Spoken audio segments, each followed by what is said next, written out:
Today's video is really all about barley fodder. What is barley fodder, the science behind barley fodder, what animals you can use barley fodder to feed. Barley fodder works to varying different degrees of success with different animals as part of what's known as a TMR, or a total mixed ration. It cannot be used alone as a single source for any livestock. It's best used as part of a well-calculated total mixed ration, and the highest percentage you can go to is 80% of the total mixed ration from barley fodder. How do we turn a kilo of this into 6 kilos of this? It's got a lot to do with the environment, the growing conditions, the water quality that you use, the grain quality that you use, like we discussed last time, the temperature of the water and the temperature of the room. But the question I ask everybody is, if you were a cow, a sheep, a horse, would you want to eat this or a kilo of this? So the room that we're in today is 30 square meters. It'll produce 1 tonne of fresh green grass 365 days per year, using only 900 litres of water per tonne. Now, this is 6-day-old grass, and what you'll see is the grass forms a root system that's exposed to water and nutrients, and a leaf system.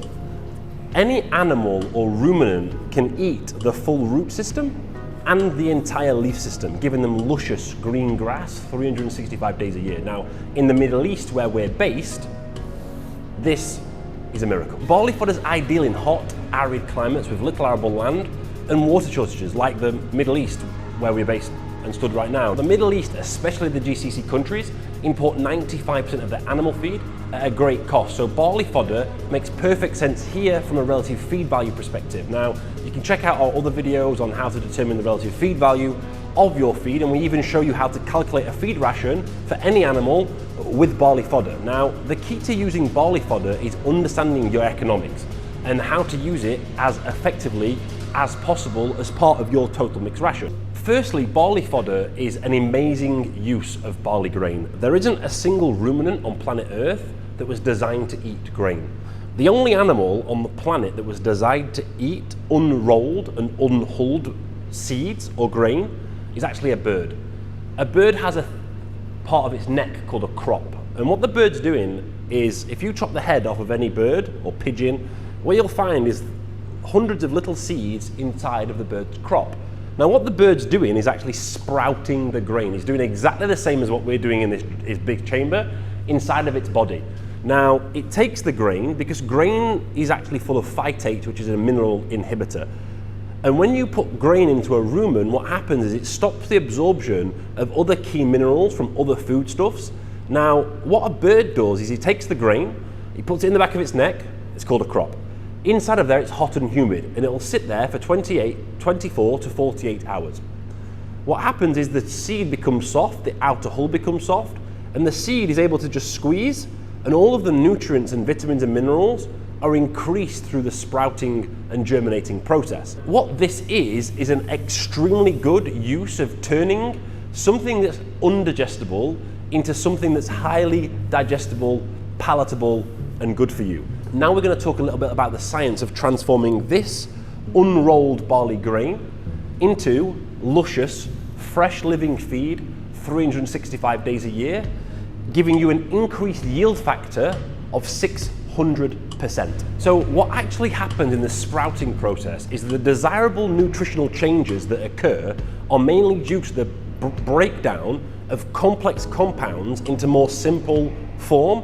Now, the transformation into a central constituents and a breakdown of nutritionally undesirable constituents. Now, the metabolic activity of resting seeds increases as soon as they're hydrated during soaking. Complex biochemical changes then occur during the hydration and subsequent sprouting process. So the reserve chemical constituents such as protein, starch, and lipids are broken down by enzymes into simple compounds that are used to make new compounds. Now, sprouting grain causes increased activities of hydropholic enzymes, improvements in the content of total proteins, fat, certain amino acids, total sugars, B group vitamins, and a decrease in dry matter, starch, and anti-nutrients. The increased contents of protein, fat, and fiber and total ash are apparent and attributed to the disappearance of starch. So improvements in amino acid composition, B group vitamins, sugars, protein and starch digestibilities, and a decrease in phytate and protease inhibitors are the metabolic efforts of the sprouting process. Now, sprouts are a tremendous source of plant digestive enzymes. Enzymes act as biological catalysts that increase the rate of reaction at speeds of up to 10 to the 20th, which means 1 billion times faster. Now, the physiology of vitamins and minerals and trace elements is dependent on enzyme activity. Enzymes are activated in the rumen at pH 7 and 37 degrees.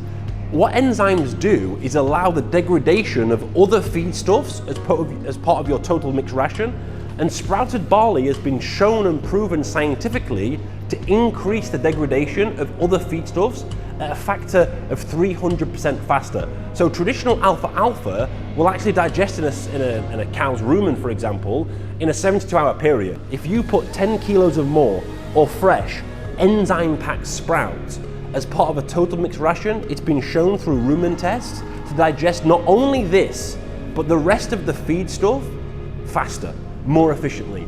Now, when an animal is digesting feed faster, more efficiently, it's using less metabolic energy to actually live and function. Now, obviously, we all know when we're at home and we eat a big steak, it can take hours, if not days, for your digestive system to process that. That means you're using energy, that means you're burning calories.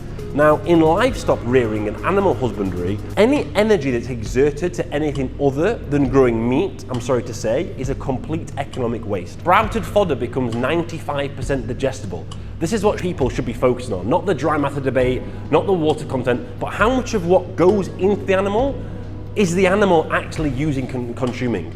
When we feed this to animals, they're consuming and using 95% of what they feed them. That means total digestible nutrients, protein, amino acids, ADF, NDF.